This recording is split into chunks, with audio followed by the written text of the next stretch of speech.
మిమ్మల్ని దీవించి ఆశీర్వదించి బలపరిచి నడిపించిన దాకా బ్రదర్స్ కొద్దిగా ముందుకు జరగండి. సిస్టర్స్ కూడా మధ్యన గ్యాప్ ఫిల్ చేసుకోండి. జరగదు తర్వాత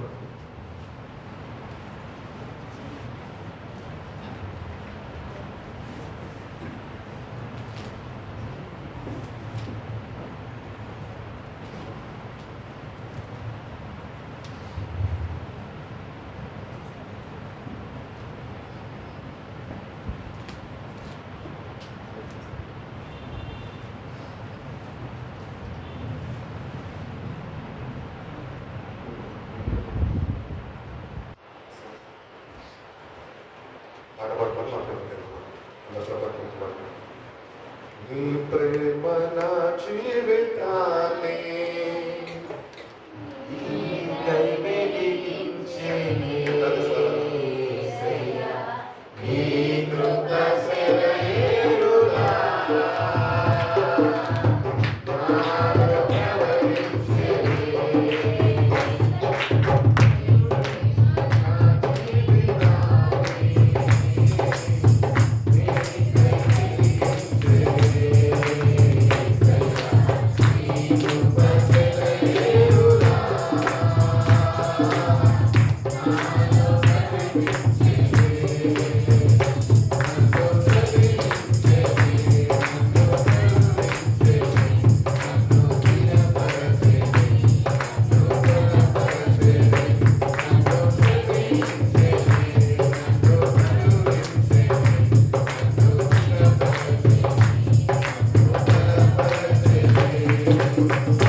Oh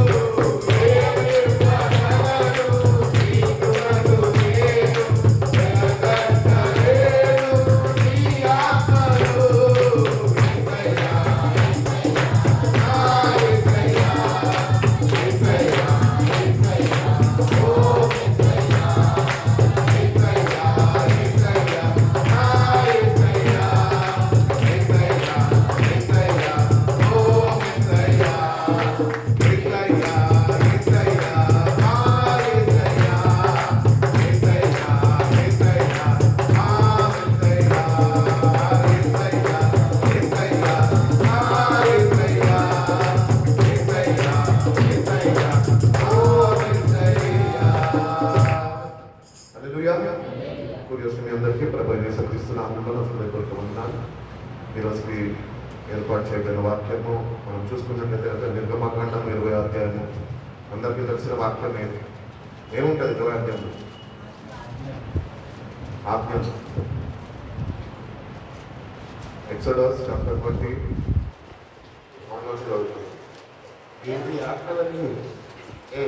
దేవుడి ఆజ్ఞలని వివరించి చెప్పాను. నీ దేవుడైన యెహోవాను నేనే, నీ దేవుడైన యెహోవాను నేనే దాసుల గృహమైన ఐగుప్తు దేశంలో నుండి నిన్ను వెలుపలికి రప్పించింది. దాసుల గృహమైన ఐగుప్తు నుంచి మిమ్మల్ని రప్పించింది. నేను తప్ప వేరొక దేవుడు నీకు ఉండకూడదు. నేను తప్ప వేరే ఒక దేవుడు నీకు ఉండకూడదు. పైన ఆకాశం ఉందే కానీ, కింది భూమి అందే కానీ, భూమి అంతే కానీ, భూమి క్రింద నీళ్ళ అందే కానీ, అంతే కానీ, నిండు దేవి రూపం నైనను, దేని రూపం నైనను, విగ్రహం చేసుకొనకూడదు. వాటికి సాగిలపడకూడదు, వాటిని పూజింపకూడదు. ఏలైనగా నీ దేవుడైన యెహోవా నాకు నేను రోషం గల దేవుడును. నన్ను ద్వేషించు వారి విషయంలో 3-4 తరముల వరకు తండ్రుల దోషమును కుమారుల మీదకి రప్పించుచు,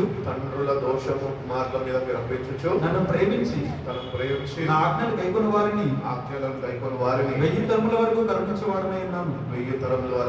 కరుణించువాడనై చదువుకుంటారు. ఈ దేవుడైన యెహోవా నామమును వ్యర్థంగా ఉచ్చరింపకూడదు. దేవుడైన యెహోవా నామమును వ్యర్థంగా ఉచ్చరింపకూడదు. యెహోవా తన నామమును వ్యర్థంగా ఉచ్చరింపు వానిని నిర్దోషిగా ఎంచాడు.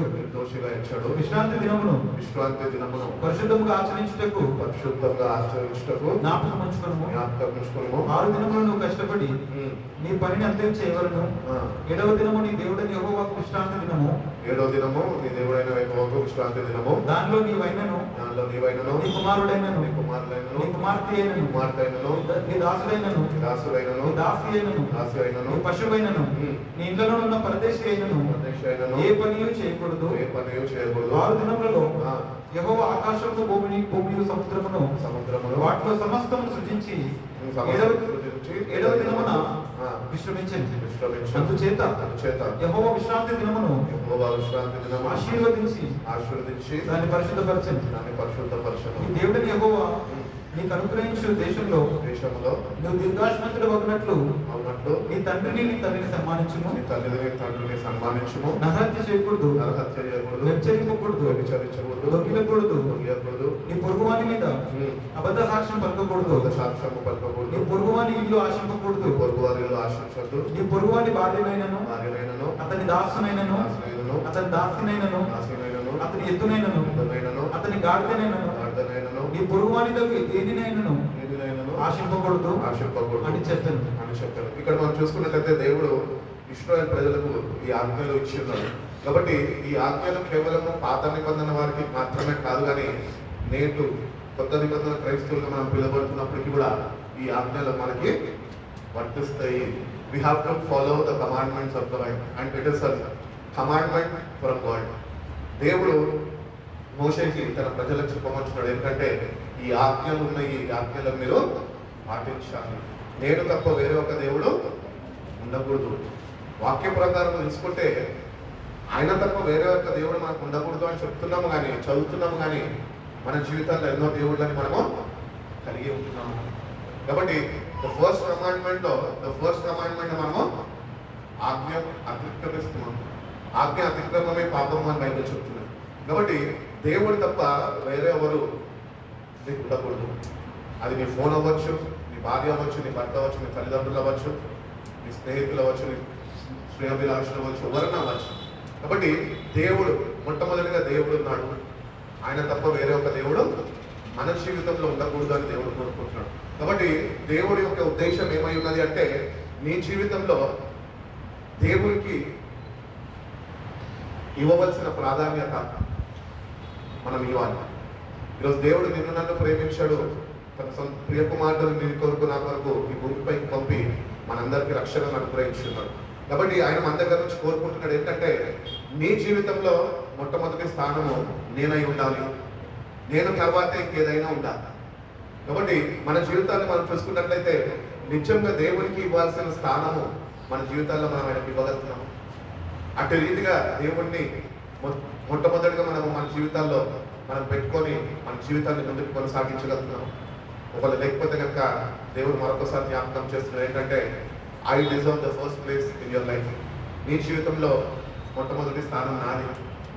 నేను నీకు ప్రాణం ఇచ్చాను కనుక, నా ప్రాణాన్ని నీ కొరకు దారపోసాను కనుకనే నేను ఈరోజు నీ దగ్గర నుంచి నేను ఏమంటున్నా, డిమాండ్ చేస్తున్నాను ఏంటంటే, నీ జీవితంలో మొట్టమొదటిగా నేను ఉండాలి. ఎందుకంటే నేను లేకుండా నీకు రక్షణ లేదు. నా కుమారుడు నేను నీ కొరకు పంపకపోయి ఉంటే నీకు రక్షణ అనుగ్రహింపబడేది కాదు. కాబట్టి దేవుడు రోషం కలిగిన దేవుడైనా బైబిల్ చెప్తున్నది. కాబట్టి ఒకరోజు మానవులైన మనమందరము ఈ యాత్రని ముగించుకున్నాక ఒకరోజు దేవుడిని ఎదుర్కొనే వారిగా మనం ఉంటున్నాం. దేవుడిని ఎదుర్కొన్న మనము దేవుడు కోరుకుంటున్న ఆజ్ఞల ప్రకారం మనము జీవించి ఆయన ఎదుట మనల్ని నిరూపించుకోవాలి. ఎందుకంటే ప్రతి ఒక్క మానవుడు భూమి మీద జన్మించినాక ఒకరోజు మరణిస్తాడు. మరణించినాక ఆ మానవుడు తప్పక దేవుడిని ఒకరోజు ఎదుర్కొంటాడు. దేవుడు తీర్పు దినం ముందు కాదు, కానీ దేవుడు సింహాసనం ముందు, ధవల సింహాసనం ముందు దేవుడు ప్రతి ఒక్క మానవుడిని ఒకటి అడుగుతాడు. ఏంటి అంటే, నువ్వు ఏమి చేసావు, ఎందుకు చేసావు, ఎందుకు అలా జీవించావు అని అడగారు. కానీ దేవుడు మొట్టమొదటి అడిగేది ఒకటే, నేను ఇచ్చిన ఆజ్ఞలను పాటించావు. ఆజ్ఞ అతిక్రమమే పాపం అని బైబిల్ చెప్తుంది. కాబట్టి మొట్టమొదటిది దేవునికి ఇవ్వాల్సిన ప్రాధాన్యత మనం ఇవ్వకపోయినా కూడా, మనం ఎంత భక్తి చేసినా, మందిరంలో ఎంత పెద్ద పేరు ప్రఖ్యాతలు మనం పొందుకున్నా, ఎంత గుర్తింపు మనం కలిగి ఉన్నా, ఈ మొట్టమొదటి ఆజ్ఞలో మనం తప్పిపోతే కనుక ఆ పరలోక రాజ్యంలోనికి మనము ప్రవేశించలేము. కాబట్టి దేవునికి ఇవ్వాల్సిన మొట్టమొదటి స్థానము మన జీవితాల్లో దేవునికి ఇవ్వాలి. దేవుని తర్వాతే ఏదన్నా కూడా మనం కలిగి ఉండాలి. ఎందుకంటే బైబిల్ చెప్తున్నారు కదా, కీర్తనకారుడు అంటారు కదా, నీ వల్లనే నాకు సమస్తము కలిగి ఉన్నాయి. దేవుడు మనకి ఇస్తేనే ఈరోజు మనం ఉన్న స్థితి దేవుడు ఇచ్చాడు మనకి. మన గొప్పతనం ఏం లేదు కదా. కాబట్టి ఇంత గొప్ప దేవుడు మన దగ్గర నుంచి ఒకటి కోరుకుంటున్నాడు. ఏంటి అంటే, నీ హృదయంలో నాకు స్థానం ఇవ్వాలి. మనం ఈ లోకంలో ఉంటున్నాము, లోక ఆశలతో మన హృదయాలు నింపబడి ఉంటున్నాయి. ఎన్నో కోరికలతో మనము నడిపింపబడుతూ ఉంటాం. కాబట్టి ఈ లోకం నుంచి బైబిల్ చెప్తున్నది, మీరు ఈ లోకం నుంచి ప్రత్యేకింపబడ్డవారు అంటుంది. కాబట్టి ఒక ప్రత్యేకమైన జీవితంలో దేవుడి కొరకు జీవించాలి. నువ్వు ఎంతకాలం ఇక్కడ జీవిస్తావు అన్నది ముఖ్యం కాదు, కానీ ఆ జీవించిన కొద్ది కాలము నువ్వు దేవుడిని కలిగి జీవించావా? నీ జీవితంలో ప్రతిదినము దేవుడిని కలిగి నువ్వు జీవించగలుగుతున్నావా, ప్రారంభించగలుగుతున్నావా? దినము దేవునితోని ప్రారంభించాలి, దినము దేవునితోనే ముగించాలి. కాబట్టి ఏ స్థితిగతుల్లో మనం నడిపింపబడుతున్నప్పటికీ మన దేవుడు మనకు ఉన్నాడు అని మనము ఎప్పుడు గుర్తించాలి. ఆయన మన దగ్గర నుంచి కోరుకుంటున్నది ఏంటంటే, నేను తప్ప మీకు వేరే ఒక దేవుడు ఉండకూడదు. This is the commandment from God. So ఈ కమాండ్మెంట్ ని మనం బ్రేక్ చేసేస్తే దేవుడు మనం బ్రేక్ చేసేస్తాడు. కాబట్టి చాలా జాగ్రత్తగా ఉంటారు. ఇప్పుడు వరకు నువ్వు దేవుడికి ఇవ్వాల్సిన ప్రాధాన్యత నువ్వు ఇవ్వలేదు. ప్రకటన గ్రంథం 3వ అధ్యాయంలో అంటాడు, నేను నీ మీద ఒక నింద మోపబోతున్నాను, ఎందుకంటే నువ్వు మొదటి ప్రేమను నువ్వు కోల్పోయినావు. You have forsaken your first love. దేవుడు ఇచ్చిన ప్రేమని నువ్వు కాదనుకొని ఈ లోకంలో ఉన్న వాటిని, లోకంలో ఉన్న వారిని నువ్వు ప్రేమిస్తున్నావు కనుకనే ఆజ్ఞను నువ్వు అతిక్రమిస్తున్నావు. కాబట్టి ఇప్పుడు వరకు మన జీవితాల్లో ఎన్నోసార్లు మనము దేవుడు ఇచ్చిన ఆజ్ఞలని అతిక్రమించి ఉన్నాం. We have broken the commandments of God. We have break the commandments of God. కాబట్టి వీటిలన్నిటి నుంచి మనము శిక్షకి పాత్రలం. దేవుడు మనం శిక్షిస్తాడు తప్పక. నేటికన్నా మన జీవితాల్లో సమయం ఉంటుండగా, నేటికన్నా మన జీవితాన్ని వాక్యమైన వెలుగులో సరిదిద్దుకొని, దేవా నేటి నుంచి అయ్యా ఆజ్ఞలను నేను పాటిస్తాను, అటు జ్ఞానము, అటు శక్తి, అటు నడిపింపు, అటు సహాయము నాకు దయచేయి. ఎట్టి రీతిగా నేను జీవించాలి, ఇంకా కొద్ది కాలము నీ కొరకు నేను ఎట్టి రీతిగా జీవించాలో నువ్వు నాకు నేర్పించయ్యా అని మనం దేవుడిని అడిగితే కనుక దేవుడు తప్పక ఆయన మనని కాపాడుతాడు, కర్మిస్తాడు, నేర్పిస్తాడు. అట్టి రీతిగానే మనని నడిపిస్తాము అని దేవుడు తెలియజేస్తున్నాడు. కాబట్టి దేవుడు ఎవరిని త్రోసివేసేవాడు కాదు. ఎందుకంటే మనం మానవులము, ఎక్కడో ఒక దగ్గర తప్పిపోతూ ఉంటాము, తప్పిదాలు చేస్తూ ఉంటాము. కాబట్టి పాప క్షమాపణ తన ప్రియ కుమారుడైన యేసు దగ్గర ఉన్నది. ఆయన నీ కొరకు నా కొరకు కల్వరి శిలువలో రక్తం కార్చాడు, మనల్ని విమోచించుకొని ఉన్నాడు. కాబట్టి నేటికన్నా మనం యథార్థ హృదయంతో వెళ్ళి మనం నోరిప్పి దేవుణ్ణి వేడుకోగలితే, ఒప్పుకోగలితే, నేను ఆజ్ఞలని అతిక్రమిస్తున్నాయా, నన్ను దయగా క్షమించు, నేటి నుంచి నీతో ఒక తీర్మానం చేసుకుంటున్న that I will follow your commandments, your decrease, and వాటి ప్రకారం నేను నడుచుకుంటాను. అటు జీవితం నాకు ప్రసాదింపజేయ్యా అని దేవుడిని అడిగితే కనుక దేవుడు తప్పక నీ జీవితంలో ఒక మార్పును అనేది కలుగు చేస్తాడు. ఈ మార్పు మనకి రావాలి అంటే మొట్టమొదటిగా మనము దేవుని దగ్గర నుంచి అభిషేకాన్ని పొందుకోవాలి. అభిషేకం లేకపోతే మనకి మార్పు అనేది రాదు. మనంతటా మనం మారలేం, కానీ దేవుడు తన ఆత్మని మన మీద కుమ్మరించినప్పుడు మనం ఆయనకు విధేయులు పిల్లలై మనం నడుచుకోగలుగుతాము అని దేవుడు తెలియజేస్తాడు. కాబట్టి we have to completely depend on God. ఈరోజు దేవుడిని వెంబడించాలి అంటే మనం వెంబడించలేం, కానీ దేవుడు తన ఆత్మని మనకు తోడుగా ఉంచి ఆయన మార్గంలో ఆయన మనం నడిపిస్తాడు. ఎందుకంటే మన మానవులము ఈ లోకం ఆకర్షిస్తుండగా ఈ లోకం ఆకర్షణలకి మనం లోనైపోయి దేవుడు చూపిన మార్గాన్ని మనం విడిచిపెడుతుంటాం. అందుకనే ప్రభు అంటున్నాడు, నేను వెళ్ళుట మంచిది, నేను మరొక ఆదరణకర్తని తండ్రిని వేడుకొని నా నామంలో మీ యొద్దకు పంపిస్తా, ఆయన మీతోనే ఉంటాడు, మిమ్మల్ని నడిపిస్తాడు. మనంతటా మనం నడవలేం, కానీ ఎప్పుడైతే మనం దేవుణ్ణి వేడుకుంటామో తన ఆత్మ సహాయం మీద ఆధారపడతామో అప్పుడు మనము దేవుడు అనుగ్రహించిన ప్రతి ఒక్క ఆజ్ఞని గైకొనే ప్రకారం మనము నడుచుకోగలుగుతాం. దేవుణ్ణి ప్రేమించేవారు చెప్పాలి తన ఆజ్ఞలను గైకొంటారంట. కాబట్టి దేవుణ్ణి ప్రేమించే వారుగా మనం మారాలి అంటే దేవుణ్ణి వేడుకోవాలి. ప్రభువా నీ ఆత్మ సహాయం, ఆత్మ బలం, ఆత్మ జ్ఞానం నాకు దయచేయి, ఆ ప్రకారం నేను నడుచుకుంటా ప్రభు అని దేవుడిని వేడుకుంటే కనుక దేవుడు తప్పక ఆయన పరిశుద్ధాత్మ సహాయాన్ని నీకు తోడుగా ఉంచి ఆయన నిన్ను నడిపిస్తాడు. ఆయన మార్గం ఏంటో నీకు తెలియపరుస్తాడు. ఆ మార్గంలో నువ్వు ఎట్టి రీతిగా నడుచుకోవాలో ఆయన నీకు చూపిస్తాడు. కాబట్టి దేవునితోని ప్రతిరోజు ఒక చక్కటి సావాసంలో మనము ఉండాలి. ఎట్టి రీతిగా అయితే మనము ఆఫీసులకు వెళ్తూ ఉంటామో, కాలేజెస్కి వెళ్తూ ఉంటామో, స్కూల్స్కి వెళ్తూ ఉంటామో, వర్క్ ప్లేసెస్కి వెళ్తూ ఉంటామో, ఎట్టి రీతిగా అయితే మనము మన కొలీగ్స్తోని సంభాషణ కలిగి ఉంటామో, ఆ కన్వర్జేషన్స్ ఎట్లయితే మనం రోజు దినచర్యల్లో మనం ఎట్టి రీతిగా కలిగి ఉంటామో అట్టి రీతిగానే ప్రతిదినము, ప్రతి నిమిషము, ప్రతి సమయము దేవునితోని అట్టి సావాసంలో వచ్చి ఉన్నప్పుడే ఆత్మ సహాయం దేవుడు మనకి అనుగ్రహిస్తాడు. చాలా మంది అనుకుంటుంటారు ఆత్మని పొందుకోవాలి అంటే కనుక ప్రార్థనలో ఒక 4 రోజులు ఉపవాసం ఉండాలి, ఒక 21 రోజులు ఉపవాసం ఉండాలి, లేకపోతే కొన్ని రోజులు ఉపవాసం ఉండాలి అంటారు. కానీ సావాసంలో నిలిచినప్పుడే ఆత్మాభిషేకం అనేది నువ్వు అనుభవించగలుగుతావు అని దేవుడు తెలియజేస్తున్నాడు. కాబట్టి మనంతటా మన శక్తి కొద్ది మనం ఏం చేయలేము, కానీ దేవుడు తన ఆత్మ బలంని మనకు అనుగ్రహించి తన చిత్తాన్ని మన జీవితాల్లో ఆయన నెరవేరుస్తాడు. అందుకని అంటున్నాడు, నేను రోషం కలిగిన దేవుడు, ఆయన జలస్ గాడ్ అంటున్నాడు. ఆయనకి వస్తున్న మహిమ ఎవరికి అయినా ఇవ్వడు, కేవలం ఆయనకు చెందాల్సిందే. అది నీ జీవితం ద్వారా అది నిజంగా ఆయన చెందుతున్నది. మనం నిజంగా whatever praise or God requires can be give to ఈరోజు ఇవ్వగలుగుతున్న దేవుడు నిన్ను నన్ను ఎంతగానో నమ్మాడు. బైబిల్ చెప్తున్నది కదా, మీరు నమ్మదగిన వారు కానప్పటికీ నేను నమ్మదగిన దేవుడను. So God deserve praises from you. ప్రతినిత్యము దేవుని స్తుతించేవాడు. అందుకే కీర్తనకారుడు అంటే కదా, నిత్యము ఆయన స్తుతి నా నోట ఉన్నది. కాబట్టి పరలోక రాజ్యంకు చేరేవారుగా మనం ఉంటున్నాం. ఈ యాత్రలో మనము ముందుకు కొనసాగింపబడుతున్నాం. ఇక్కడే మనము నేర్చుకోవాలి దేవుడిని ఎట్టి రీతిగా స్తుతించాలి. ఎందుకంటే పరలోక రాజ్యంలో ఒక పని ఉంటుంది. ఏ పని ఉంటుంది అంటే ప్రశాంత్ ఏ పాట పాడదామని అడగక్కర్లా అంటాం. అక్కడ అందరితో కలిసి ఒకటే పాట పాడాలి.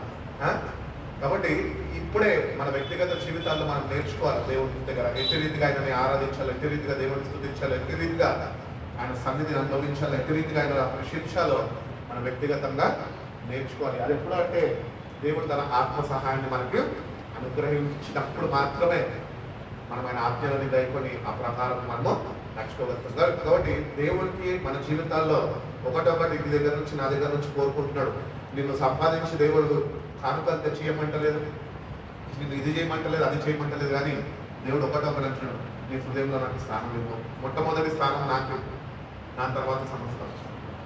కాబట్టి ఫస్ట్ ప్రయారిటీ, ఫస్ట్ ప్రిఫరెన్స్ అనేది మనం దేవుడికి మన జీవితంలో మనం ఇచ్చేవారుగా ఉంటున్నామా లేదా అని మన వాక్యం అనే అర్థంలో మనము సరి చూసుకునే వారుగా ఉండాలి. అదే రీతిగానే ఆయన నామంని ఉట్టిగా మిస్యూజ్ చేయొద్దంట. చాలా మందికి ఒక అలవాటు ఉంటుంది, ఏంటంటే నేను నిజం చెప్పు అంటే వాడు ప్రామిస్ అంటారు. దానికి కూడా లెక్క చెప్పని బిడ్డ జాగ్రత్త. కాబట్టి దేవుడు చాలా రోషం కలిగిన వాడు. ఆయన నామంని నీకు ఇష్టం వచ్చినట్టు నువ్వు వాడడానికి వీలు లేదు. చాలా జాగ్రత్తగా ఉంటుంది. ఎందుకు వాడుతున్నావు, ఏ నామంని నువ్వు ఉచ్చరిస్తున్నావు, ఏ నామంని నువ్వు పలుకుతున్నావు, ఆ నామం యొక్క విలువ నీకు తెలుసా? ఆ నామంలో ఉన్న శక్తి నీకు తెలుసా? యేసయ్య నామంలో శక్తి ఉన్నదయ్యా అని పాట పాడుకుంటాం. నిజంగా శక్తి మనం అనుభవిస్తున్నాం.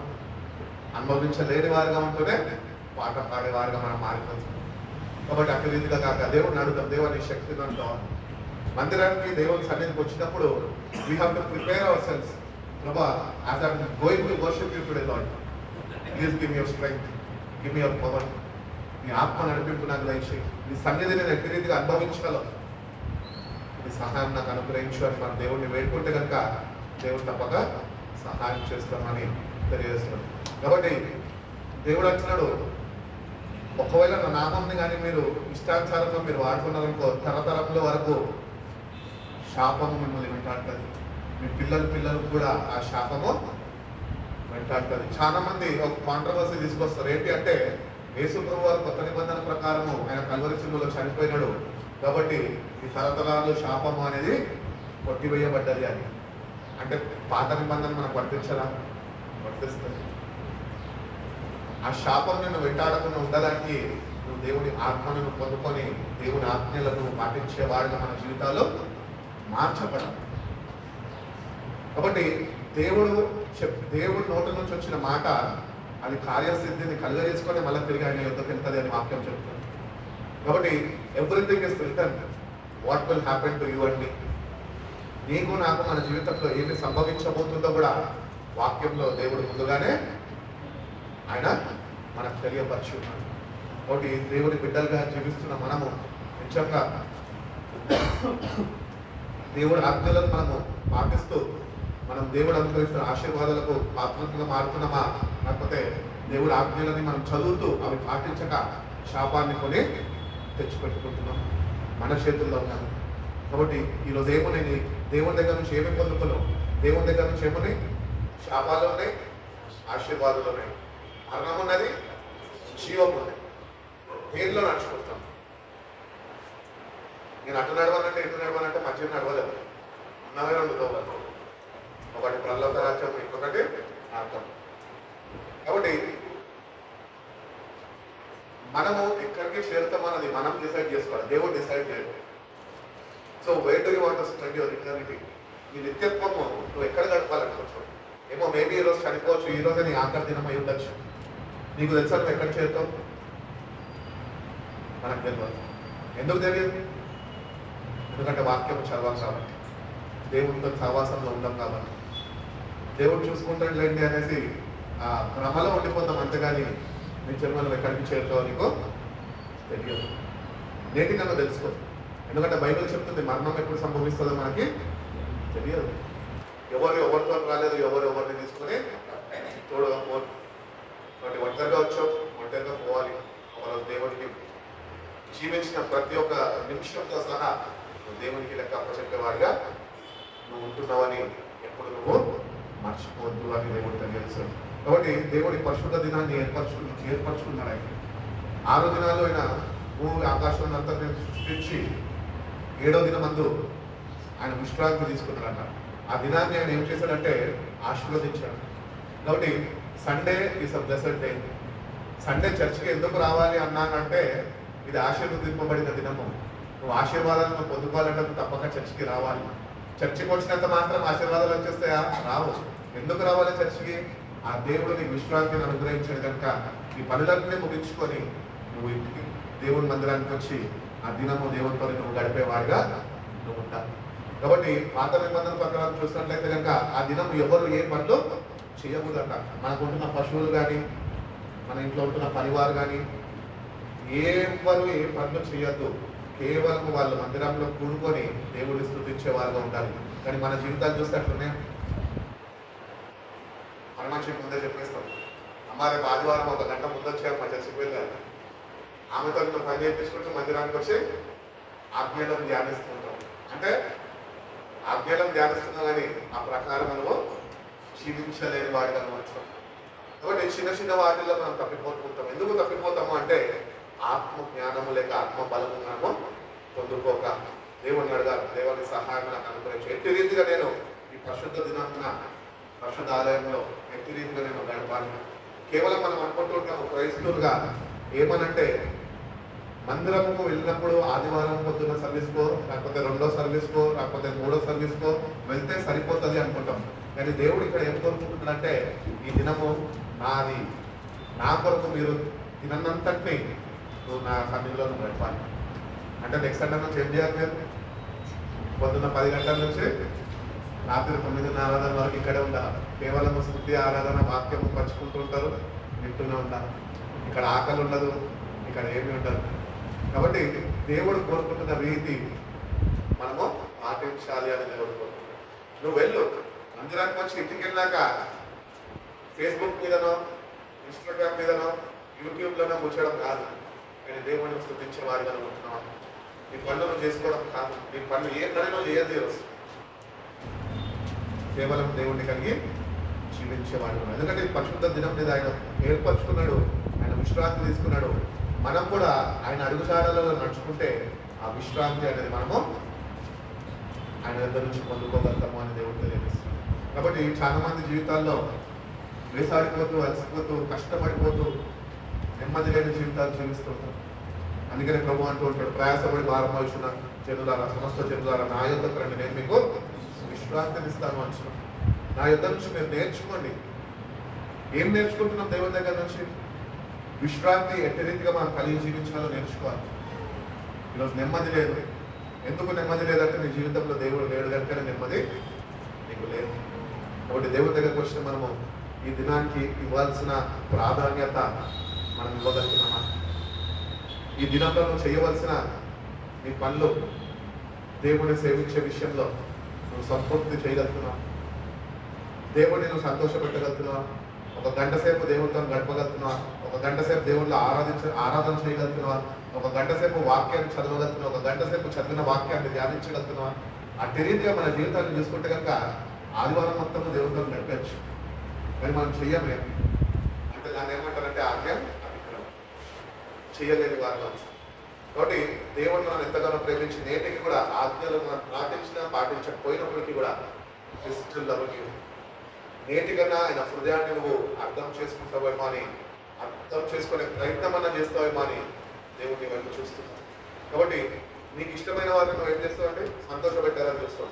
అదే రీతిగా నీ దేవుడు నేను ప్రేమిస్తున్నాడు, నువ్వంటే ఆయన చాలా ఇష్టం, నువ్వు ఆయన సంతోషపెట్టే వారిగా నువ్వు ఉండగలుగుతున్నావు. ప్రయత్నించు. దీన్ని బట్టి మనని బట్టి మన దేవుడు ఆయన సంతోషించగలుగుతున్నాడు. అట్టి రీతిగా మన జీవితాలు మార్చబడాలి అని దేవుడు ఎంతగానో ఆశిస్తున్నాడు. అట్టి రీతిగా అట్లా మీ తల్లిదండ్రులను సన్మానించు. Honour your father and mother so that you may have a long life. దీర్ఘాయుషులతో నిన్ను తృప్తిపరుస్తాను. తల్లిదండ్రులను సన్మానించాలి. ఈరోజు మొత్తం ట్రెండ్ మారిపోయింది. ఏ పిల్లలు తల్లిదండ్రులతో ఉండలేదు. వివాహాలు కాకముందే పట్టణానికి వచ్చేసి ఇష్టానుసారంగా జీవిస్తున్నారు. నువ్వు ఎట్లన్నా జీవించు, నాకు అనవసరం, కానీ నువ్వు దేవుడికి ఒకరోజు లెక్క చెప్పాలని ఎప్పుడు మర్చిపోవద్దు. తల్లిదండ్రులకు ఇవ్వాల్సిన ఇంపార్టెన్స్ ఆ విషయం వాళ్ళు ఉన్నారు. ఒకవేళ తల్లిదండ్రులు ఇక్కడ ఉంటే మీ పిల్లలు మీతోనే ఉంటే వాళ్ళని నేర్పించండి, వాక్యం నేర్పించండి. ఆ బిడ్డలు కూడా వాక్యాన్ని చదివి దేవుడు ఎట్టి రీతిగా తల్లిదండ్రులను సన్మానించమంటున్నాడో అట్టి రీతిగా తల్లిదండ్రులకు ఇవ్వాల్సిన గౌరవ మర్యాదలు మనకు ఇచ్చేవారుగా మన జీవితాలు ఉంటున్నాయా లేదా అని మనం సరి చూసుకోవాలి. అట్టి రీతిగానే తల్లిదండ్రులను విడిచిపెట్టి పట్టణంకి వచ్చిన వాళ్ళు, ఉద్యోగం నిమిత్తము, వర్క్ నిమిత్తం వచ్చిన వాళ్ళు కూడా ఒకటి గుర్తించాలి. ఏంటి అంటే ఇక్కడ మీకు ఆత్మీయ తల్లిదండ్రులు ఉంటూ ఉంటారు. నీ గురించి ప్రార్థించే వారు ఎంతమంది ఉంటారు. వాళ్ళకి ఇవ్వాల్సిన మర్యాద, గౌరవం కానీ అవి నువ్వు ఇవ్వగలుగుతున్నావా? వాళ్ళకు నీ నిమిత్తము ప్రతినిత్యము దేవుని సన్నిధిలో వాళ్ళు ప్రార్థిస్తున్నారే, మరి వాళ్ళు చూసినప్పుడు వాళ్ళకి ఇవ్వాల్సిన గౌరవ మర్యాదలు మనం ఇవ్వలేని వారుగా మనం ఉంటుంటే కూడా అక్కడ కూడా మనం ఏం చేస్తున్నామంటే ఆజ్ఞ అతిక్రమము చేస్తున్నాం. కాబట్టి వేరే ఆర్ వి గోయింగ్? వాక్యం తెలుసు, అదాజ్ఞలు తెలుసు, దేవుడు తెలుసు, దెయ్యము తెలుసు, నరకం ఉందని తెలుసు, పరలోక రాజ్యం ఉందని తెలుసు. ఇవన్నీ తెలిసినా మనం ఎక్కడికి వెళ్తున్నామని తెలుసుకోలేకపోతున్నాం. ఎక్కడికి చేరుకుంటామో అని కూడా ఒక గురి లేని వారిగా మనము ప్రయాణిస్తున్నాం. అందుకనే నీటికన్నా where are you today? Are you in the world are are you in the world? వాక్యంలో ఉన్నావా, లోకంలో ఉన్నావా? వాక్యంలో ఉంటే దేవుడు ఆజ్ఞలను నువ్వు గైకుంటావు, ఆ ప్రకారం నడుచుకుంటావు. ఒకరోజు దేవుడు నీ కొరకు సిద్ధపరిచిన గమ్యస్థానానికి నువ్వు చేరగలవు. ఒకళ్ళు లేదు నేను వాక్యంలో ఉంటానండి, నేను లోకంలో ఉంటా అంటే లోకము దాని ఆశలు గతించిపోతే వాక్యం చెప్తుంది. అట్లా నేను కూడా లోకంతో ఒకరోజు గతించిపోతావు. కాబట్టి తల్లిదండ్రులు నీతో ఉన్నప్పుడు, తల్లిదండ్రులకు నేను ఇంకా కలిగి ఉంటున్నప్పుడే వాళ్ళకి ఇవ్వాల్సిన గౌరవ మర్యాదలు ఇవ్వడం నేర్చుకో. అది దేవుడు ఒక ఆజ్ఞగా ఇచ్చి ఉన్నాడు మనకి. కాబట్టి తల్లిదండ్రులను మనము సన్మానించే వారిగా మనం ఉండాలి అని దేవుడు ఎంతగానో కోరుకున్నాడు. అటు రీతిగానే హత్య చేయొద్దు. హత్య చేయాలంటే కట్టక్కర్లేదండి, మాటలతో చంపేస్తున్నాం, సినిమా డైలాగులతో చంపేస్తున్నాం. అది కూడా హత్య కిందనే వస్తుంది. హత్య చేయక్కర్లే, మాట చాలు. మనిషి గాయపరచబడితే ఆ గాయం కొన్ని రోజులు మానడానికి సమయం తీసుకుంటుంది, ఆ గాయం మారిపోతుంది. కానీ ఒక మాట నోరు జారి నువ్వు అన్నమనుకో, అది వాడి జీవితకాలం అంతా వాడు చచ్చిపోయేంత వరకు వాడు గుర్తుపెట్టుకుంటాడు, వాడిని గాయపరుస్తూనే ఉంటాడు. ఎందుకు నన్ను ఇట్లన్నాడు. కాబట్టి మన నోటి మాట ఎట్లా ఉన్నది అది కూడా దేవుడు అక్కడ లెక్క అడుగుతాడు. ఒకరోజు ప్రతి ఒక్కటి మనం దేవుడికి లెక్క అప్పచెప్పేవారుగా మనం ఉంటున్నాము అంటున్నాడు. అటు రీతిగానే వ్యభిచరించవద్దు. ఇప్పుడు వ్యభిచారం చేయాలంటే వ్యభిచారం గృహంకి వాక్కర్లే, ఉన్న కాడనే కూర్చొని నీ ఇష్టానుసారంగా, లోకానుసారంగా, శరీరానుసారంగా నువ్వు ఆరంభిస్తావో అది కూడా వ్యభిచారమే. కాబట్టి అందుకనే ఆత్మ నడిపింపు మనకు కావాలా.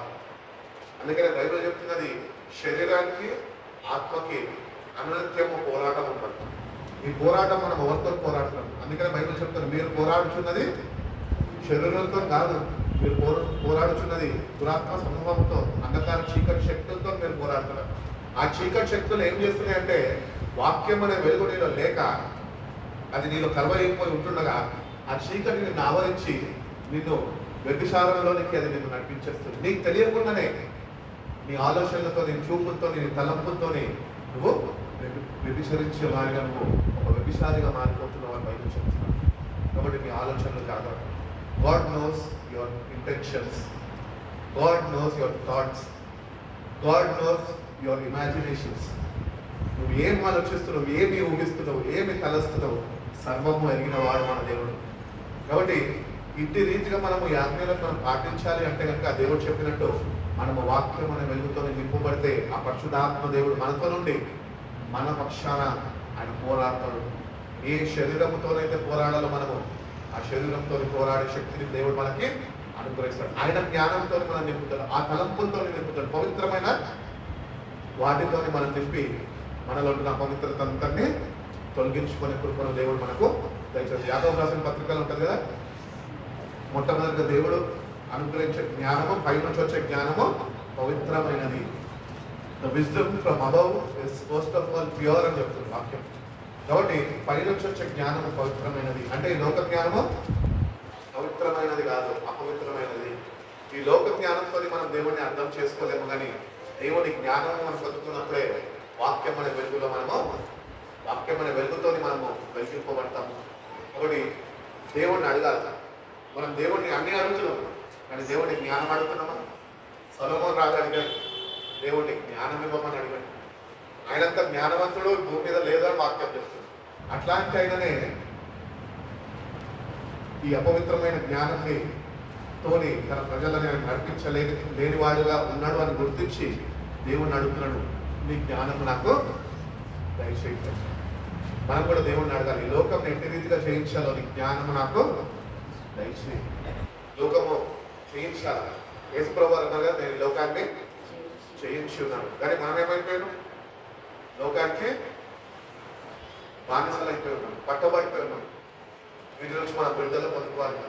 వీటి నుంచి విడుదల పొందుకోవాలంటే దేవుని దగ్గర నుంచి జ్ఞానం మనం పొందుకోవాలి. ఆ జ్ఞానము పొందుకొని వాక్యం అనే వెలుగుని మనం కలిగి జీవించగలిగితే దేవుడు నీకు ఆ విడుదల అనేది ఆయన అనుగ్రహిస్తాడు. అటు రీతిగా అంటాడు, దొంగతనం చేయొద్దు.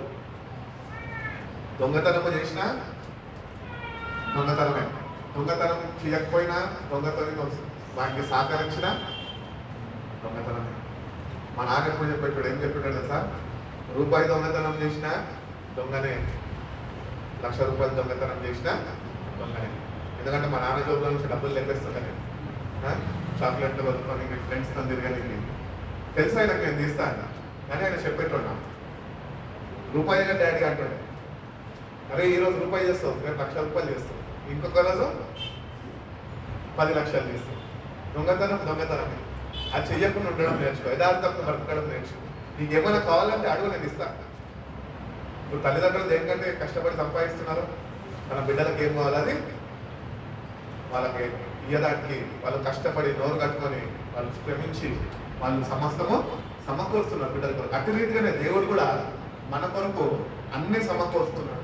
కానీ మనమే ఆయన ఎదుట యథార్థతని కనపరచలేక ఆయన అనుగ్రహిస్తున్నవి పొందుకోలేని వారిని మనం చూస్తున్నాం.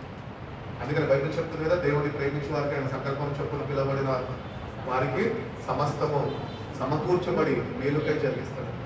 కాబట్టి దేవుడు నీ కొరకు సమకూర్చుతున్నాడు అని నువ్వు గుర్తించాలా. అట్టి రీతిగానే అది నీ మేలుకై అని నువ్వు గుర్తించాలి. ఇవన్నీ మనం దేవుని దగ్గర నుంచి పొందుకోవాలంటే మొట్టమొదటిగా దేవుడు మన దగ్గర ఏం కోరుకుంటున్నాడు?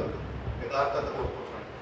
యథార్థత లేకుండా మనం దేవుని దగ్గర నుంచి ఏమీ పొందుకోలేదు. దేవుడికి ఒక చిన్న బాధ్యతని చెడు వస్తారు. ఎగ్జాంపుల్ చెప్పాలంటే మనకి దేవుడి చర్చ్ ఇచ్చాడు. ఈ చర్చ్లో ఈ స్థానం నాది కాదు, కానీ దేవుడు నన్ను ఈ స్థానంలో ఉంచాడు. ఈ స్థానంలో నేను ఎంత నమ్మకం ఉంటానో అంతగా నన్ను ఇంకొద్దిగా స్థాయికి పైకి తీసుకెళ్తాడు. ఈరోజు కాంబ కొట్టేటోళ్ళు అసలు వాళ్ళ స్థానం కాదు అది, కానీ దేవుడు ఆ ప్లాట్ఫామ్ ఇచ్చాడు వాళ్ళకి. ఎందుకు? ఇక్కడ ఎంత నమ్మకంగా ఉంటాడో నా కుమారుడు నేను పరీక్షిస్తున్నాను. అట్టి రీతిగానే మనకి దేవుడు ప్రతి ఒక్క చిన్న చిన్న బాధ్యతలు అప్పచెప్తూ ఉంటాడు. అది మనం అర్హులం కాదు దాన్ని, కానీ మనం అర్హులంగా చేసి ఆ చిన్న చిన్న బాధ్యతలు అప్పగిస్తున్నప్పుడు మనం ఎంత నమ్మకంగా ఆయన ఇచ్చిన బాధ్యతలని మనం కొనసాగించగలుగుతాం, నిర్వర్తించగలుగుతాం అని దేవుడు మనం చూస్తున్నాం. కాబట్టి దేవుని దగ్గరకు వచ్చిన మనము నీకంటే ఒక బాధ్యత అప్పగింపబడినప్పుడు ఆ బాధ్యతను నువ్వు సరైన విధానంలో నువ్వు జరిగించాలి. ప్రశాంత్ ఉన్నాడులే, లేకపోతే రాజేష్ ఉన్నాడులే, నేను లేకపోతే ఆయన చూసుకుంటాడులే అని చెప్పి తప్పించుకుంటే దానికి కూడా దేవుడు నేను ఒకరోజు లెక్క అడుగుతాను. నీకు అప్పగించిన పని నువ్వు చేయాలి. నాకు అప్పగించిన పని నేను చేయకపోతే నేను దేవుడికి ఒకరోజు తప్పక లెక్క అప్పగించాలి. కాబట్టి అందుకని అంటున్నాడు, యూ డు నాట్ స్టీల్. అట్లనే ఏమంటున్నాడు, నువ్వు దొంగతనం చేయొద్దు, దొంగతోని సహకరించద్దు కూడా. ఎవడన్నా దొంగతనం చేస్తుంటే వాడిని నువ్వు చూసేవాడికి చెప్పు, వాడిని బాబు నువ్వు చేస్తున్నావు తప్పు. వాడేమంటాడు, నా అవసరంతో నేనున్నా, నీకేమైంది నువ్వు అంటాడు. లేదు, అక్కడ నువ్వు వాడిని హెచ్చరించేవాడిగా నువ్వు ఉండాలి, వాడికి బుద్ధి చెప్పేవాడిగా నువ్వు అక్కడ నువ్వు సరిదిద్దేవాడిగా నువ్వు వాడిని ఆ నరకం నుంచి బయటకు లాగేవాడిగా నువ్వు నేను ఉండాలి అని దేవుడు కోరుకుంటున్నాడు. అట్టి రీతిగా పొరుగు వారు ఏమీయో ఆశించద్దు. మనం పక్కన వాళ్ళవే ఆశిస్తుంటాం, అవునా? మనకు ఎక్కువ ఇంట్రెస్ట్ దేని మీద ఉంటుంది? మన మీద మనకు ఇంట్రెస్ట్ ఉండదు, పక్క వారి మీద ఇంట్రెస్ట్ ఉంటుంది. మనకి వాళ్ళకి ఏముంది అది నా దగ్గర లేదు. కాబట్టి పక్కన వారిని ఆశించద్దు అని చెప్తున్నాడు. కాబట్టి పక్కన వాళ్ళు ఏమన్నా ఆశిస్తున్నావేమో దేవుని దగ్గర ఈరోజు యథార్థ హృదయంతో దేవుడికి చెప్పు, దేవా నన్ను క్షమించే, ఇక మీదటైనా నేను ఇతరులు దాని ఏవియో ఆశించేవాడుగా నేను ఉండకుండా ఈ సహాయం నాకు అనుగ్రహించేయాలని నువ్వు దేవుణ్ణి వేడుకుంటే కనుక దేవుడు అట్టి రీతిగా అటు మంచి మనసును అటు మంచి మనసాక్షిని దేవుడిని ఇస్తాం. ఈరోజు మనం అందరము వాతవైబడిన మనసాక్షితో ఉంటున్నాం కాబట్టి పొరుగు వారిని మనం ఆశిస్తూ ఉంటున్నాం. అట్టి రీతిగానే ఇతరుల గురించి అబద్ధ సాక్ష్యం ఇవ్వద్దు అంటున్నాం. మనం చాలాసార్లు మన జీవితాల్లో చేసే పెద్ద పొరపాటు అదే. 25% తెలిస్తే 75% మనం అల్లెస్ చెప్పేస్తాం అనమాట. ఎందుకంటే ₹1 చేయాలి మనం దాన్ని. మన జీవితాల్లో ఉన్న పెద్ద పొరపాటు అదే. 25% ఒక వ్యక్తి గురించి తెలిస్తే ఆ వ్యక్తి గురించి ఇంకా 75% మనము ఊహించుకొని ఇంకొకరిని మెరుగుపరచడానికి, ఇంకొకరి దగ్గర లబ్ధి పొందడానికి ఇంకొద్దిగా మనం కల్పించి చెప్పేసి మనం గ్రేట్ అనుకుంటూ ఉంటాం. నువ్వు గ్రేట్ కాదు, అక్కడ దేవునికి విరుద్ధంగా నువ్వు జీవిస్తున్నావు అని గుర్తించి దేవా ఇటు రీతిగా నేను జీవించకుండా నీ సహాయం నాకు దయచేయి ప్రభు అని దేవుని అడుగుదాం అని దేవుని తెలియజేస్తున్నాను. కొరింథీయులకు రాసిన మొదటి పత్రిక 6వ అధ్యాయం 7 నుంచి 9 ఒక మాట ఉంటుంది.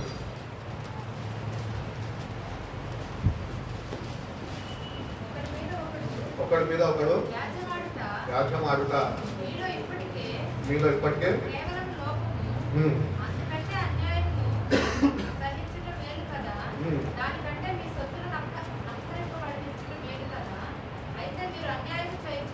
మీరు అన్యాయం చేయించున్నారు, దూషించుతున్నారు, మీ సహోదరులకే ఇలాగ చేయించున్నారు. అన్యాయస్తులు దేవుని రాజ్యంలోనికి వారసులు కాలేరని మీకు తెలియదా? వారసులు కాలేదని మీకు తెలియదా? మోసపోకుడి, మోసపోకుడి, జారులైనను, ఉమ్, విగ్రహారాధికులైనను, ఆ, వ్యభిచారులైనను, ఉమ్, అడగితనం కలవారైనను, ఉమ్, పురుష సంయోగులైనను, ఉమ్, దొంగలైనను, దొంగలైనను, లోకులైనను, లోకులైనను, త్రాగుబోతులైనను, త్రాగుబోతులైనను, దూషకులైనను, దూషకులైనను, దోచుకొనువారైనను, దోచుకొని వారైనను దేవుని దేవుని రాజ్యమునకు రాజ్యమునకు వారసులు కానేరరు. పాత్రులు కానేరరు. కాలేరు. కాబట్టి దేవుడికి కొన్ని మాటలు తెలియజేస్తున్నాడు. ఏంటంటే నువ్వు నీ సహోదరులతోనే నువ్వు ఇట్లుంటున్నావు, ఇంకందరితో ఉండవా? మనం సొంత ఇంటి వాడితోనే అంటుంటాం, అంటే లోకంతో కూడా అట్లనే అలవాటు పడిపోయినామని. కాబట్టి దేవుడు అంటున్నాడు, ఇంటి వారు ఒకవేళ మీలో ఉంటే, ఇంటి మనస్తత్వాలు మీరు కలిగి ఉంటే కనుక అవి సరిదిద్దుకోండి, అవి విడిచిపెట్టండి. ఎందుకంటే ఇవన్నీ మీలో ఉంటే కనుక మీరు దేవుడి రాజ్యంలోనికి వారసులు కాలేరు. నువ్వు అనుకోవచ్చు, నేను క్రైస్తవుడిని, క్రీస్తు రక్తంలో కనబడ్డాను, బాప్తిజం తీసుకున్నాను, నేను మారు మనసు పలానా కార్యక్రమం పొందాను అని అనుకుంటావు. కానీ నీ మనసులో నిజమైన మార్పు లేదు కనుక, నీ సహోదరులకే నువ్వు అన్యాయం చేస్తున్నావు కనుక అన్యాయస్తులు ఎవరు దేవుని రాజ్యంలోనికి వారసులు కాలేరు, ప్రవేశించలేరు అని దేవుని వాక్యం చెప్తుంది. కాబట్టి మనలో ఇంకా ఎంతో అన్యాయాన్ని మనం దాచుకొని మనం ఉంటున్నాము. అట్టి రీతిగానే అదే అన్యాయంతో వచ్చి న్యాయం కలిగిన దేవుడిని స్తుతిస్తున్నాం. వీళ్ళు అన్యాయం పెట్టుకొని న్యాయాన్ని నువ్వు ప్రేమించగలుగుతావు, ప్రేమించలేని వాడిగా నువ్వు ఉండిపోతావు. కాబట్టి దేవుడి దగ్గరకు వచ్చిన మనలో ఇంకేమైనా ఇటువంటి స్వభావాలు ఉంటే కనుక అవన్నిటిని తొలగించుకొని, దేవా నేటి నుంచి అయ్యా నీ బిడ్డగా నీ ప్రేమతో నేను నింపబడి నీ ప్రేమని నేను కలిగి జీవించే కృపను నాకు దయచేయ ప్రభా. అందుకని బైబిల్ చెప్తున్నాను, సహోదరులు చెప్పాలి ఎంత మేలో ఎంత మనోహరం. కాబట్టి God demands unity among his children. ఐక్యత కోరుకుంటున్నాడు దేవుడు తన ప్రజలలో. ఈరోజు దేవుని ప్రజలుగా పిలువబడుతున్నాం, కానీ మనం ఐక్యత కలిగి జీవించలేకపోతున్నాం. ఎందుకంటే మనకు దేవుని ప్రేమని కోల్పోయి ఉన్నాం. ఆ ప్రేమని తిరిగి మనం పొందుకోవాలా. ఆ ప్రేమని నువ్వు ఎప్పుడైతే పొందుకుంటావో ఐక్యత అనేది దేవుడు మనకి అనుగ్రహిస్తాడు. కాబట్టి యూనిటీ అందుకని సోషల్ స్టడీస్లో ఉంటుంది కదా, యూనిటీ ఈజ్ స్ట్రెంగ్త్. ఈరోజు యూనిటీ లేదు కాబట్టి అందరం వీక్గా ఉంటున్నాం. యూనిటీ ఉంటే బలం ఉంటుంది. ఈరోజు యూనిటీ లేదు కాబట్టి బలహీనతను ప్రతి ఒక్కరిని ఆవరించి ఉంది. కాబట్టి దేవుని బిడ్డలుగా ఈ లోకంలో ఈ సమాజంలో మనము ఐక్యత కలిగి ఉంటున్నామా? వేరే మతస్థులను చూస్తే, నాకు ముస్లిమ్స్ కానీ హైందువులు కానీ వేరే మతస్థులను చూస్తే వాళ్ళు ఎవరో ఎక్కడ వారు కానీ వాళ్ళు ఎక్కడేమైనప్పటికీ ఐక్యత కలిగి ఉంటారు. అదే మన క్రైస్తవులను చూస్తే బాధ అనిపిస్తుంటుంది, వాళ్ళే పోట్లాడుకుంటుంటారు. ఇది క్రైస్తవ సమాజం ఈరోజు. ఈ సమాజంలో ఉంటున్న మనము దేవుణ్ణి ఎక్కరీతిగా మనము ఇతరులకి చూపించగలుగుతున్నాం. ఎట్లా చూపిస్తాం తెలుసా? దేవుడిని ఇతరులకి ఐక్యత కలిగి ఉండడం, దేవుని ప్రేమ కలిగి ఉండడం, సహోదరుల ప్రేమలో మనం నిలిచి ఉండడంలో, ఇతరుల కొరకు మనము ప్రార్థించడంలో, ఇతరుల గురించి శ్రద్ధ వహించడంలో, ఇతరుల గురించి పట్టించుకోవడంలో, లేని వారికి సహాయం చేయడంలో, ఇటు రీతిగా సమాజంలో మనం కనపరచాలి. అటు రీతిగా దేవుడి పిల్లలు అని మనము ఒక గుర్తింపుని పొందుకోవాలి అని దేవుడు తెలియజేస్తాడు. కాబట్టి ఈ ఆజ్ఞలన్నింటినీ మనము మితిమీరిపోయి ఉన్నాము. ఈ మితిమీరిపోయిన ఆజ్ఞలన్నింటికి రోమేలు రాసిన పత్రిక 13:9 ఒక మాట ఉంటుంది చూడండి. 13:7 అనుకుంటా, 7-9 చూడండి.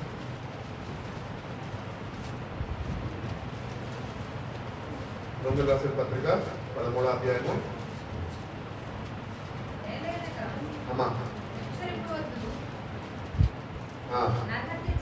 నరహత్య లేవద్దు, దొంగిలవద్దు,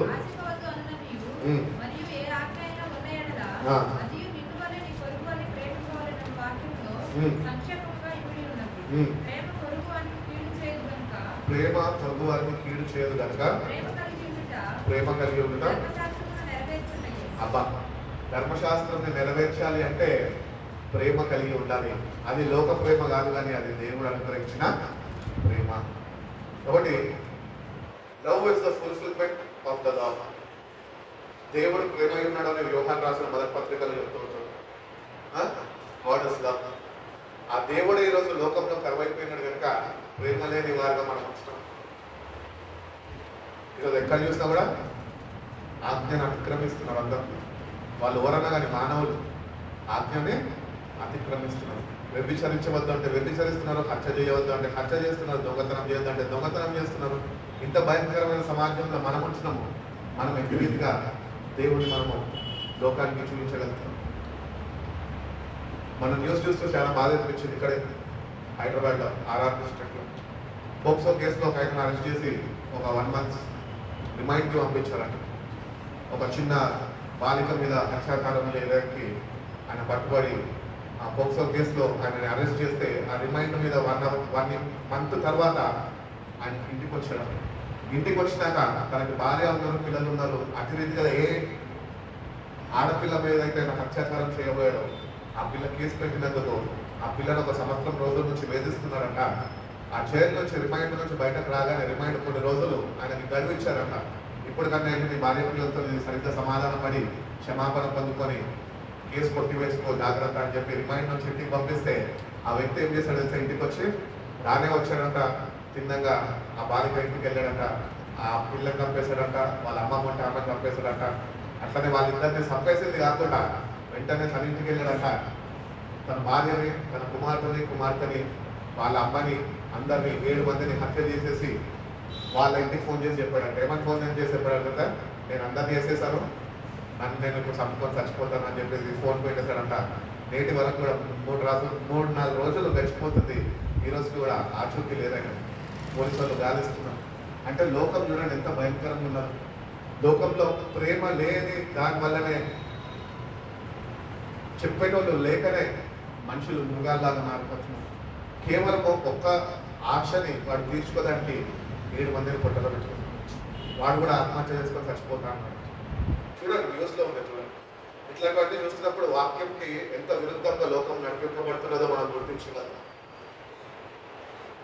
వాక్యానికి ఎంత విరుద్ధంగా లోకం నడిపింపబడుతున్నప్పుడు ఆ గుర్తింపు మనము గ్రహించగలిగినప్పుడు ఈ లోకంలో మనము ఎట్టి రీతిగా జాగ్రత్త వహిస్తున్నాము, ఎట్టి రీతిగా మనం కాపాడబడుతున్నాము, దేవుడు మనం ఎందుకు తన కనుపాపం వల్ల మనం కాపాడుతున్నాడు, మనం ఎంత జాగ్రత్తగా ఈ లోకంలో జీవించాలి అని దేవుడు మనకి మళ్ళొకసారి ఆయన జ్ఞాపకం చేస్తున్నాడు. కాబట్టి భయంకరమైన సంఘటనలు లోకంలో జరుగుతున్నాయి. బయటకు వెళ్తే మనిషి తిరిగి వస్తాడు. ఆడవాళ్ళు మగవాళ్ళ తేడా లేదు. ఈరోజు ఎవరికి క్షేమమో లేదు. కాబట్టి ఇంత భయంకరమైన లోకంలో ఉంటున్నాం. మనము ఈ ఆజ్ఞలన్నింటినీ మనము నెరవేర్చే వారిగా మనం ఉండాలి అంటే కనుక మనం దేవుని ప్రేమని మనము కలిగి జీవించాలి. ఆ దేవుని ప్రేమనే నిన్ను నన్ను కాపాడుతుంది. దేవుని ప్రేమ నిన్ను నన్ను నడిపిస్తుంది. ఆ ప్రేమని లోకంలో చాటి చెప్పడానికి దేవుడు నిన్ను నన్ను ఏర్పరచుకున్నాడు అని దేవుడు తెలియజేస్తున్నాడు. అదేవిధంగా మనం ఒక్క మాట చూసుకున్నాం. ఎఫెసీయులకు రాసిన పత్రిక 2వ అధ్యాయం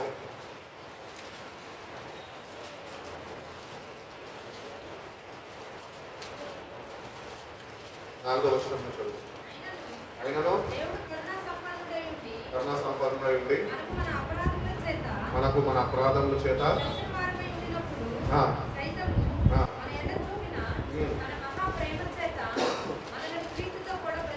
మనల్ని క్రీస్తుతో కూడా బ్రతికించారు.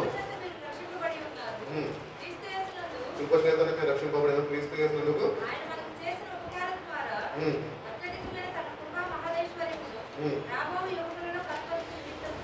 కనపరుచుకున్న నిమిత్తము క్రీస్తు చేస్తున్నందు మనల్ని ఆయనతో కూడా లేపి పరలోకమందు ఆయనతో కూడా కూర్చుంటా.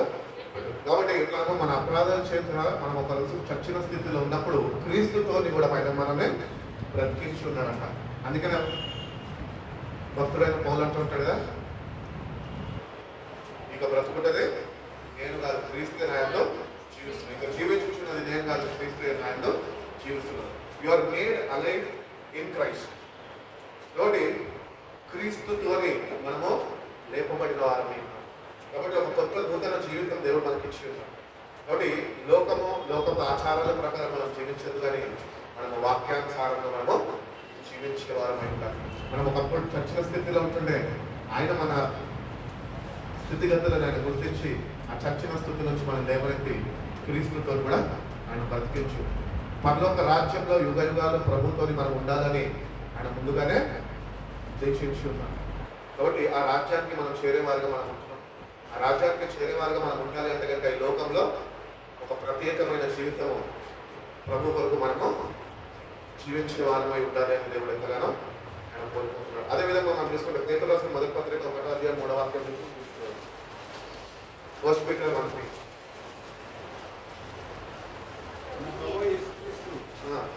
తండ్రి స్థుతింపబడును గాక. మృతుల్లో నుండి యేసుక్రీస్తు తిరిగి లేచుట వలన మృతులలో నుండి యేసుక్రీస్తు తిరిగి లేచిన వలన జీవముతో కూడిన నిరీక్షణ జీవముతో కూడిన నిరీక్షణ మనకు కలుగునట్లు అనగా అక్షయమైనది నిర్మలమైనది వాడవారైన స్వాస్థ్యము మనకు కలుగునట్లు ఆయన తన విశేష కనికరము చొప్పున మరలా మనల్ని జన్మింపజేసేను.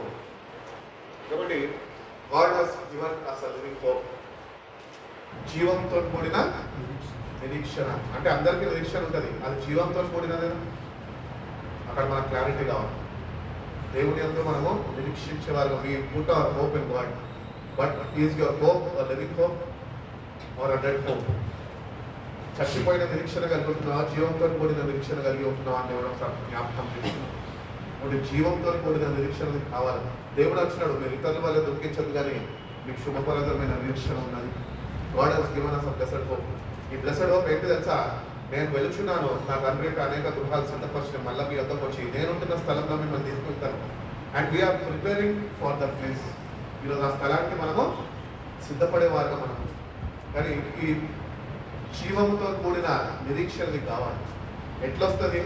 అది వాక్యము ద్వారా వస్తుంది. వాక్యం వినుట ద్వారా, దేవుని ఆత్మ ద్వారా, ఆత్మ నడిపింపు ద్వారా, ఆత్మ ప్రేరేపణ ద్వారా మీకు జీవంతో కూడిన నిరీక్షణ అనుగ్రహింపబడుతుంది. ఉంటే నిరీక్షణ ఉంటే సరిపోదు, దేవుని యందు నిరీక్షణ ఉండాలా. అది జీవంతో కూడిన నిరీక్షణపై ఉండాలి.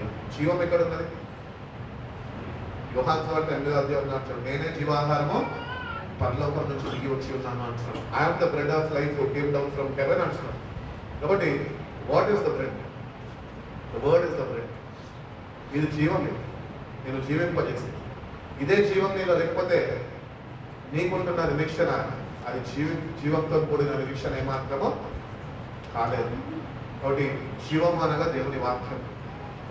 ఆ వాక్యాన్ని మనం ప్రతిదినము చదివి ఆ జీవాహారాన్ని మనం పొందుకోగలితే, ప్రతిదినము మనము దేవుళ్ళలో ఎదగగలితే, వాక్యం అనే వెలుగులో నడుచుకోగలితే దేవుడు శుభప్రదమైన నిరీక్షణతో మనం నింపుతాడు. ఆయన అతి త్వరలో ఆయన రాబోతుండగా ఆయన రాక కొరకు మనని ఆయన సిద్ధపరుస్తాడు. వాడి దేవుని బిడ్డలుగా దేవుని ఆజ్ఞలు అన్నీ పాటించలేని వారిగా మనం వచ్చినాము. కానీ ఆజ్ఞలన్నింటినీ నువ్వు నీ జీవితంలో నెరవేర్చాలి అంటే కనుక దేవుడు ఒకటి అంటున్నాడు, నిన్ను వల్ల నీ పొరుగు వారిని ప్రేమించు. Love your neighbour as yourself. First of all నిన్ను నువ్వు ప్రేమించుకోవాలి. నిన్ను ప్రేమించలేని వాడిగా నువ్వు వచ్చినావు అంటే, నిన్ను నువ్వు ప్రేమించుకోకపోతే దేవుడు ఎట్లా ప్రేమించాడు? వాటి first love yourself, next love your neighbour. ఆ ప్రేమతో నువ్వు జీవించగలితే ఆజ్ఞలన్నింటినీ నెరవేర్చిన వాడిగా ఉండగలుగుతాం. Love is the fulfilment of the law. ధర్మశాస్త్రాన్ని మనము ఏమంటారు కంప్లీట్ చేయాలి అంటే కనుక దేవుని ప్రేమని మనము పొందుకోవాలి. దేవుడు ప్రేమ ఉన్నాడు, ఆ ప్రేమతో మనమే బలపరిచి నడిపిస్తాను. కాబట్టి ప్రేమ శాశ్వత కాలం ఉంటుంది అని ఒక పాట పాడుతున్నాం. నిజంగా ప్రేమ అన్నింటిలో శ్రేష్టమైనది. ఈ లోకం ఇచ్చి ప్రేమ కాదు కానీ దేవుడు అనుగ్రహించిన పవిత్రమైన ప్రేమ. దేవుడు లోకాన్ని ఎంతగానో ప్రేమించాడు, తన ప్రియ కుమారుడునే మన కొరకు ఆయన పంపి ఉన్నాడు. God so love the world అని చెప్తుంది బైబిల్. కాబట్టి when God loved the world, ఈరోజు వరల్డ్ ఏం చేస్తుంది? It started hating God. దేవుడిని అసహించుకుంటుంది. నాకు వద్దయ్యా, మాకు ఈ లోకమే కావాలి, లోకమే బాగుంది, నీ దగ్గరకు వస్తే పరిశుద్ధంగా ఉండాలి, మాకు వద్దు ఆ పరిశుద్ధత. మేము లోకంలోనే ఉంటాము, లోకంతోనే మేము జీవిస్తాము, లోకంతోనే మేము గద్దించిపోతాం, కానీ నాకు వద్దు అని చెప్పి దేవుని ధృవీకరించి వాళ్ళు లేకపోలేదు. బట్ అటు రీతిగా కాక దేవుని బిడ్డలని మనము లోకము లోక సాంగత్యాలతో మనం కలిసి ఉండడం కాదు, కానీ దేవుని వాక్యంతో మనం జతపరచబడి, దేవుని ఆత్మతో మనం నమ్మబడి జీవించిన కొద్ది కాలము దేవుని ప్రేమను కలిగి జీవిస్తూ ఈ ప్రేమని చాటి చెప్పి ఆయన అతి త్వరలో రాబోతున్నదా ఆ ప్రేమ సామ్రాజ్యంలోనికి మనందరం చేరేవారుగా ఉంచడం కనుక ప్రేమని సంపాదించుకో, దేవుని సంపాదించుకో. భక్తుడైన పౌలు అంటూ ఉంటాడు ఒక దగ్గర ఏమంటాడంటే, నేను క్రీస్తుని సంపాదించుకునేదానికి నేను సర్వాన్ని నష్టముగా ఎంచుకున్నాను, పెట్టగా ఎంచుకున్నాను, లోకాన్ని పెట్టంగా ఎంచుకున్నాను. ఎందుకంటే క్రీస్తుని సంపాదించుకోవాలి. ఈరోజు మనం క్రీస్తుని ఎరిగి ఉన్నాం కానీ క్రీస్తుని సంపాదించుకోలేని వారుగా మన భక్తి ముందుకు నడుస్తున్నాం. నేటికన్నా కొద్ది సమయం మన జీవితాలు ఇంకా కొద్ది దినాలు దేవుడు అనుగ్రహించి ఉంటుండగా ఈ కొద్ది సమయం ఏదైతే నీ జీవితంలో దేవుడు నీకు అనుగ్రహించి ఉన్నాడో ఈ జీవితంలో ఈ కొద్ది సమయంలో సంపాదించుకుంటాము. యేసు ప్రభు అందరికీ దేవుడు అని అందరూ అన్ని మతాలకి తెలుసు, అందరికీ తెలుసు. కానీ చాలా మంది ఆయన త్రోసివేశారు. ఈరోజు మీ జీవితంలో కూడా నువ్వు ఆయన ఇంకా సంపాదించుకోక నామకార్థ క్రైస్తవులుగా మందిరానికి వెళ్ళి పాటలు పాడి వాక్యం వినేసి వెళ్ళిపోతున్నామేమో. ఇంకా నీ జీవితంలో ఈ లోకంలో ఏమి సాధిస్తామో, ఏమి కూడబెట్టుకున్నామో, ఏమి సంపాదిస్తామేమో అని నువ్వు ప్రాకులాడుతున్నామో, ప్రయాసపడుతున్నామేమో. ఈ లోకము నా ఆశలు కల్పించుకుంటే కానీ దేవుడి చిత్తం నెరవేర్చేవాడు నిరంతరం నిలిచిన వాక్యం చెప్తుంది. వాటి ఆ రాజ్యంలో మనం నిలవాలి అంటే కనుక మనం దేవుడిని సంపాదించుకున్నట్లే ఆ రాజ్యంలో నీకు ఒక గుర్తింపు అనేది దేవుడు అనుగ్రహిస్తాం. కాబట్టి ఆ జీవంతో కూడిన నిరీక్షణ నాకు అనుగ్రహించు ప్రభు అని మన జీవితాన్ని దేవుడికి అప్పగించుకొని ఇంకా జీవించే కొద్ది జీవితం ప్రభు నీ కొరకు జీవిస్తుంది. నా మహిమార్థము నేను నడిపింపబడతాను ప్రభా. అటు సహాయం, అటు వాక్యము, అటు పరిశుద్ధాత్మ నడిపింపు మాకు దయచేయాలి. దేవుడిని వేడుకుంటే కనుక దేవుడు తప్పక సహాయము చేస్తాడు. దేవుడు అటువంటి గొప్ప మనందరికీ అనుగ్రహించి మనం బలపరిచి నడిపించిన దాకా కలుమోసుకున్న ప్రార్థన చేస్తుంది. పరిశుద్ధుల ప్రేమ కలిగిన సేవకుల తండ్రి మమ్మల్ని ఎంతగానో ప్రేమించి ప్రభా, మనము కొన్ని దాన దినము ప్రభా ఇటు రీతిగా కూడుకొని ప్రభా మందిరావరణలో ప్రభా పరిశుద్ధ నామాన్ని సిద్ధించుకునే భాగ్యాన్ని మాకు దయచేస్తున్న విధానం బట్టి మీకు స్తోత్రాలు ప్రభా. కొద్ది సమయంలో నీ వాక్యాన్ని ధ్యానించుకుంటుని మాకు అనుగ్రహించారు ప్రభా. మీరు ఇచ్చిన ఆజ్ఞలైనా ఏది కూడా మేము పాటించలేని వారిగా ఉంచుకున్నాం. మేము క్షమించండి. ఏది వరకు కూడా ప్రభా వాత్సల్యం చేతనైనా మమ్మల్ని శిక్షించగా ప్రభా, మమ్మల్ని మీరు రక్షిస్తూ ప్రభా, మమ్మల్ని సజీవ లెక్కలు ఉంచినైనా నేను మీ వాక్యం వినిపింపజేస్తున్నా. వాక్యం చేత మమ్మల్ని సరిదిద్దుతున్న విధానం బట్టి మీకు స్తోత్రాలు ప్రభా. ఆజ్ఞాపించడం మేము పాపమా వాక్యం చూస్తున్నాయా, ఆజ్ఞలు మేము పాటించలేని వారిగా మేము వచ్చాం. కానీ ఆజ్ఞలను మేము పాటించే వారిగా మేము ఉండాలి అంటే కనుకనైనా మేము ప్రేమని కలిగి ఉండాలి అంటున్నాం ప్రభా. ప్రేమనైనా తిరిగి పలుకొని కృపదర్శని మొదటి ప్రేమని మేము కోల్పోయి ఉన్నామయ్యా. మళ్ళీ మీ యొద్ద కూర్చి ఉన్నాం ప్రభా. పోగొట్టుకున్న ప్రేమనైనా తిరిగి పలుకొని వారిగా ప్రభా, ప్రేమ కలిగి జీవించే వారిగా ప్రభా అందరి జీవితాల్లోనైనా మీ కార్యం జరిగించమని విన్న వాక్యాన్ని మీరు ప్రతిఫలింపజేయండి. వచ్చిన ప్రతి ఒక్క బిడ్డలు బట్టి మీ వందనాలు ప్రభా. ఒకప్పుడైనా మేము ప్రార్థనలోనైనా మేము చచ్చిన స్థితిలో ఉంటుంది, క్రీస్తుతో కూడా నేను మమ్మల్ని మీరు బ్రతికించి ఉన్నారని వాక్యం చెప్తుంది. నీ కొరకునైనా మేము ప్రత్యేకమైన జీవితమునైనా జీవించే విధంగా ప్రభా అటు ప్రత్యేకమైన వారిగా నైనా మీ సహాయం మాకు అనుగ్రహించమని అడుగుతున్నాం. మీరు మాకు తోడుగా ఉండండి ప్రభా. మీ సహాయం మాకు అనుగ్రహించండి. క్రీస్తుతో నైనా మీరు లేపబడిన వారైతే మీరు పైన ఉన్న వాటిపై వెతకండి అని చెప్తున్నాయి వాక్యం. పైన వాటిని ఎదురు వెతకాలి ప్రభా. మీ ఆత్మ బలాన్ని, ఆత్మ సహాయాన్ని మీ పనులు జ్ఞానాన్ని మేము మాకు దయచేయమని అడుగుతున్నాం. వచ్చిన ప్రతి ఒక్క బిడ్డను బట్టి నీకు వందనాలు. నేను ఎంతో సమయం వెచ్చించి నీ సన్నిధిలో వాక్యం వినినప్పుడు కావాల్సిన జీవనంలో ఆశీర్వాదాలైనా బిడ్డలు దయచేయండి. ఈ అవసరతల్లో బిడ్డలైతే వచ్చినప్పుడు సర్వం మెరిగిన దేవుడు అవ్వట్లైనా ప్రతి ఒక్క అవసరతనైనా మహిమేశ్వరించి బిడ్డ పక్షాన్ని నిర్వహించి మనం అడుగుతున్నాం. మీరైనా సమృద్ధితో బిడ్డలు మేము తృప్తిపరిచయని పరిశుద్ధాన్ని రాకడ కొరకైనా తగిన సిద్ధపాటు కలిగిన వారైతే మీ రాక కొరకు ఎదురు చూసి వేచి ఉండే అనుభవంలో నేను ప్రతి ఒక్క బిడ్డ నడిపింపబడే కృపను ప్రతి ఒక్క బిడ్డను మేము దయచేస్తున్నామని ప్రతి ఒక్క బిడ్డనైనా మీ చేతులు తప్పనిసి మీ చేతులైతే బిడ్డని మీరు ఆశ్రయించి కన్నడ భద్రపరిచి కాల్చి కాపాడుకుంటున్నామని వేసే పరిశుద్ధ నామంలో ఈ ప్రార్థన అడిగి వచ్చిన పనులు తండ్రి. మనుషుల బాధపడుతుంది.